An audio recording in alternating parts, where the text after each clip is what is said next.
এক বছর আগে অন্তর্বর্তীকালীন সরকার যখন দায়িত্ব নেয় সে সময়ে বিদেশে বাংলাদেশি কূটনৈতিক মিশনগুলোকে রাষ্ট্রপতির ছবি সরানোর কোনো নির্দেশনা না থাকলেও বিশ্বে বাংলাদেশের ৮২টি মিশন ও উপমিশনের মধ্যে ওয়াশিংটন, দিল্লি, বেইজিং সহ ৬৫টিরও বেশি মিশন ও উপমিশন থেকে রাষ্ট্রপতি মোহাম্মদ শাহাবুদ্দিনের ছবি সরিয়ে ফেলা হয়।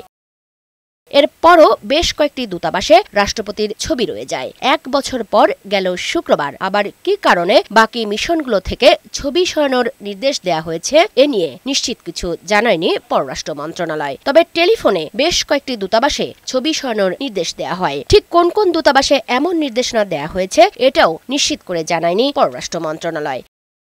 তবে বিষয়টি নিয়ে সচিবালয়ে কথা বলেন পরিবেশ, বন ও জলবায়ু বিষয়ক মন্ত্রণালয়ের উপদেষ্টা। সরকারের কোন মন্ত্রণালয়ের সিদ্ধান্ত, এটা সব মন্ত্রণালয়, পানি সম্পদ মন্ত্রণালয় তো সিদ্ধান্ত নেবে না যে কোন মন্ত্রীর ঘরে কোন ছবি থাকবে। তো এটা আমি বলতে পারবো না। আর কোনো লিখিত কোনো কাগজ যদি মানে সরকারি পর্যায়ে সকল মহলের সিদ্ধান্ত হইলে ওটা তখন লিখিত থাকতো। তো এটা হয়তো কোনো, যেটা আমি আপনার মতন পত্রিকায় পড়েছি বলতে পারছি না, বাট এটার সাথে নির্বাচনের যে কোনো সম্পর্ক নাই, সেটা একটা কমন সেন্সের ব্যাপার।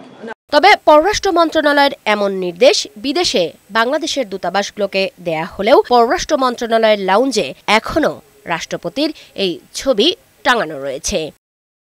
এসব বিষয়ে বঙ্গভবন এখনও অবগত নয় বলে জানিয়েছে একটি সূত্র। মুক্তা মাহমুদ, বৈশাখী সংবাদ, ঢাকা।